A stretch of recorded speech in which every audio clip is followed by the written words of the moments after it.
Battle of the Chosin Reservoir.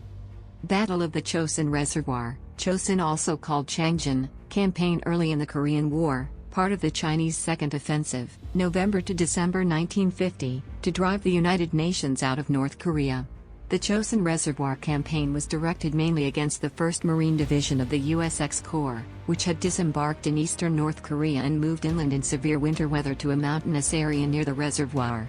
The campaign succeeded in forcing the entire X-Corps to evacuate to South Korea, but the Chinese did not achieve their particular objective of isolating and destroying the 1st Marine Division. Instead, in a deliberate retrograde movement that has become one of the most storied exploits in Marine Corps lore, the Marines turned and fought their way down a narrow vulnerable road through several mountain passes and a bridged chasm until they reached transport ships waiting at the coast, crossing into North Korea. Following the successful landing of the X-Corps at Incheon in September 1950, the United Nations Command, UNC, under the direction of U.S. President Harry S. Truman's administration and the UN General Assembly, pursued the remnants of the Communist Korean People's Army into North Korea. On the orders of General Douglas MacArthur, commander of all Allied forces in the UNC, the U.S. 8th Army crossed the 38th parallel, the pre-war border, on October 7 and advanced up the western side of the Korean peninsula toward Pyongyang, the capital of the Democratic People's Republic of Korea. At the same time, MacArthur redeployed the X-Corps on amphibious ships around the peninsula to Korea's east coast. The X-Corps, commanded by Major General Edward M. Almond, included the 1st Marine Division, Major General Oliver P. O.P. Smith, the 7th Infantry Division, Major General David G. Barr, and the 3rd Infantry Division, Major General Robert H. Soleil. The Corps also had control of the capital and 3rd Divisions of the South Korean I Corps, which was already crossing the 38th parallel on the East Coast Highway.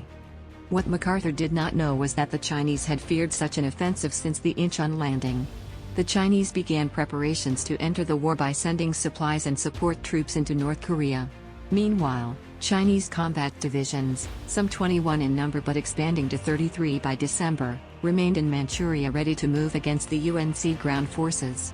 On October 18 to 19, Chinese leader Mao Zedong, after considerable debate, ordered the Chinese People's Volunteers Force, CPVF, under the command of General Peng Dehuai, to move against the 8th Army, whose lead elements had advanced beyond Pyongyang and were marching along 2 separate routes toward the border with China at the Yalu River.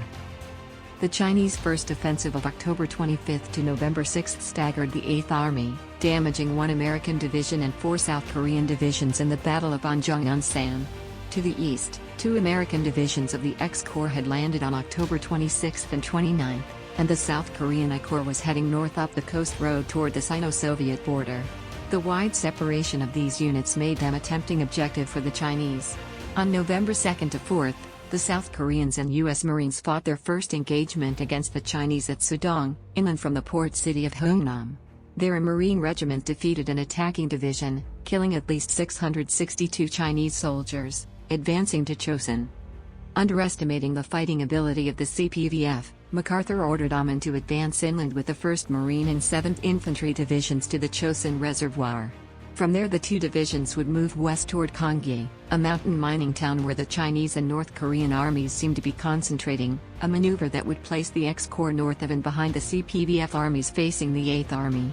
MacArthur's scheme required an 88-kilometer, 55-mile, advance over a single unpaved road through the heart of the Tibik Mountains in freezing weather and blinding snowstorms. Smith told Almond the plan was rash, but Almond, operating directly under MacArthur, ordered the Marines forward. The X-Corps' first objective, the village of Hagaruri, rested near the southern tip of the reservoir, a narrow mountain lake that provided hydroelectric power to the mining industries of northern Korea. The lake's proper name is the Changjin Reservoir, but, during Japan's annexation of Korea, 1910-45, its name had been changed to Chosin, the Japanese name for Korea. Through successive translations and hurried mapmaking, the reservoir became known as Chosin and remains so to this day for American veterans of the Korean War. By any name it was a cold barren battleground where deep foxholes could be dug into the frozen earth only with the help of explosives and bulldozers. With its supplies moving by truck, the 1st Marine Division established battalion-sized bases at Chinhungni and Kotori, villages along the main supply route, MSR, the X-Corps name for the road to the reservoir. The division began its final march to the reservoir on November 13, with two of its reinforced regiments, the 7th and 5th Marines, in column and moving cautiously. Each regiment was a regimental combat team with attached artillery battalions, a tank company, engineers, and headquarters and service units. On November 15, lead elements of the 7th Marines reached Hagaruri. From there the regiment prepared for its next advance, west of the reservoir to Udemni, 22 kilometers, 14 miles, away, while the 5th Marines moved cautiously up the reservoir's right bank. General Smith, unhappy with this risky deployment, persuaded Amin to allow the Marines to concentrate at Hagaruri and replace the eastern force with a unit from the 7th Infantry Division. Amin ordered General Barr to form a regimental combat team of 2 infantry battalions, an artillery battalion, and other troops. The 31st Infantry Regiment, commanded by Colonel Alan D. McLean and known as Task Force McLean, numbered 3,200 Americans and Koreans. It replaced the Marines east of the reservoir on November 25. Smith used this operational pause to strengthen the defenses of Hagaruri and build a rough airfield for emergency resupply and medical evacuations. A battalion of Marines manned the most vulnerable part of the perimeter, but much of the position had to be manned by non-infantry units. The Marine Corps' investment in making every Marine a rifleman would soon pay dividends. The Chinese strike. As the 1st Marine Division advanced, Peng ordered the uncommitted 9th Army Group, commanded by General Song Shilin, to leave Manchuria and destroy it. Song's Army Group, 12 divisions and 3 armies, numbered 150,000 soldiers, mostly infantry with mortars and machine guns but not much artillery, since the Chinese lacked guns, shells, and trucks and feared UNC airstrikes on road-bound columns. Moreover, the Army Group had not prepared for winter war. Still, Mao found the X-Corps too tempting a target to resist, and the Chinese believed they had found an effective formula for fighting the UNC: stealth, nighttime attacks, ambushes, local surprise, and superiority in numbers. The 9th Army Group moved into positions on either side of the reservoir with 5 divisions, and it moved 3 more divisions to cut the road south of Hagaruri and attack Kodori. Smith, benefiting from aggressive intelligence operations, knew the Chinese had massed around his division, but Amin did not share his alarm. In the last week of November, the 9th Army Group launched simultaneous division-level attacks on the 1st Marine Division at Udemni, Hagaruri, and Kodori and on Task Force McLean east of the reservoir. The 7th and 5th Marines, having met major Chinese forces in a daylight attack on November 27, quickly prepared a perimeter defense for night action. The enclaves at Hagaruri and Kodori were even better prepared, though the Hagaruri perimeter had too much critical hill terrain to defend with the available troops. Halfway between Udemni and Hagaruri, 1 Marine Rifle Company defended Taktong Pass, where the Chinese 59th Division had placed a major roadblock. Task Force McLean, meanwhile, was strung out along the East Shoreline Road in 7 different locations. In 3 days of intense night battles and daylight probes starting on the night of November 27 to 28, all of the major Marine positions held, but Task Force McLean did not. By the time the surviving soldiers, minus their commanding officer, who went missing in action en route and was never recovered, managed to struggle on foot and in small, disorganized groups around the frozen reservoir or directly across the ice to Hagaruri, they numbered only 670, and only half of them were fit for duty. The Marine regiments, on the other hand, though reduced by 1/3 to 1/2 in their rifle companies, managed to halt or curb the Chinese attacks, aimed at penetrating the perimeters and overrunning artillery positions, the airfield, and command posts. Artillery fire around the clock and airstrikes during the day also punished the Chinese.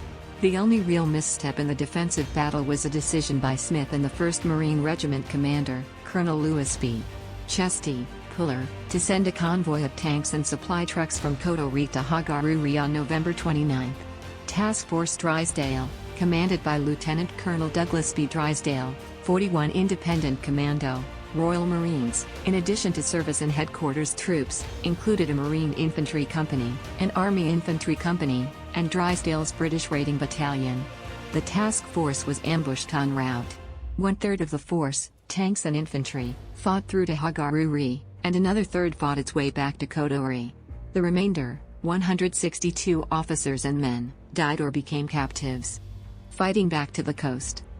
On November 29, Amin, having met with MacArthur in Tokyo, acknowledged that the X-Corps could survive only if its dispersed divisions headed for the nearest port. Most headed to Hungnam and were evacuated to Wonsan, a decision that reflected the 8th Army's defeats in the West. Moreover, the Truman administration soon discarded the policy of unifying Korea by force, though it still wanted to save the Republic of Korea. Preserving the UNC for this mission, its original one, dictated that the X-Corps escape the grasp of the CPVF 9th Army Group.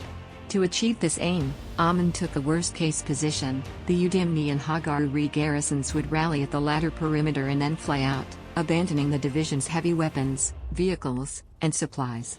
The rest of the division would march back down the MSR from Kotori to Hungnam. Smith, however, refused to abandon his division's equipment. Instead, he argued that the Udamni-Hagaruri movement was the critical one. Once the two groups had united at Hagaruri, they could absorb ammunition and replacements by air and evacuate the worst wounded and frozen casualties. At that point the division could turn and fight its way to the coastal plain, advancing in a different direction, as Smith phrased it.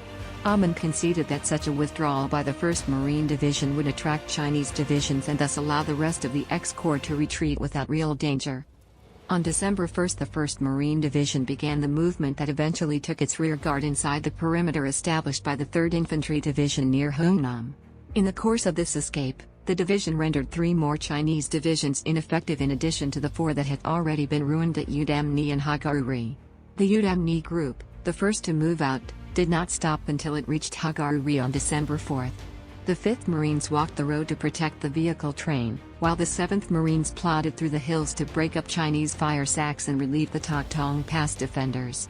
Their 2 artillery battalions, meanwhile, moved by bounds to ensure continuous fire support, and Marine and Navy fighter bombers were on call during daylight to strike any suspected ambush.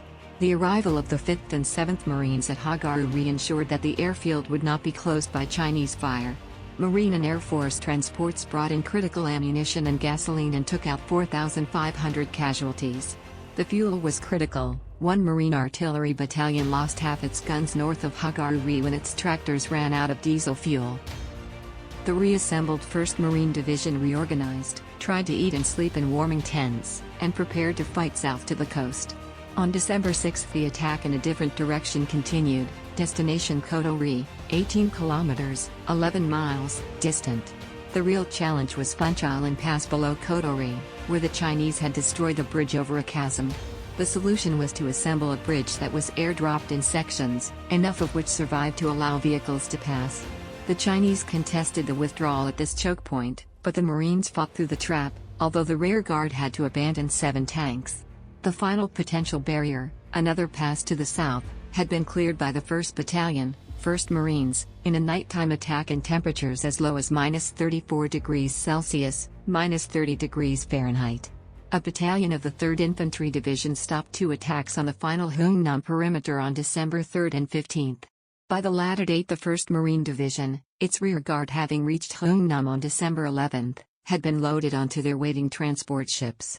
Resistance by the Chinese had become almost token, their troops ruined by cold, starvation, and relentless X-Corps firepower. The Chosin Reservoir campaign was a geographic victory for the Chinese, for the X-Corps, instead of redeploying to Wonsan, was forced to return to South Korea, where it became part of the 8th Army in January 1951.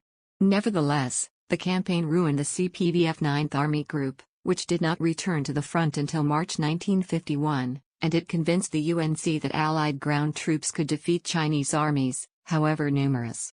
The Chinese have remained vague on their losses in the battle, but their own records and UNC estimates put the 9th Army Group's casualties in the range of 40,000 to 80,000, when one counts combat deaths and wounded plus deaths and incapacity from the cold. The 1st Marine Division lost 4,385 men to combat and 7,338 to the cold. Other X-Corps losses amounted to some 6,000 Americans and Koreans.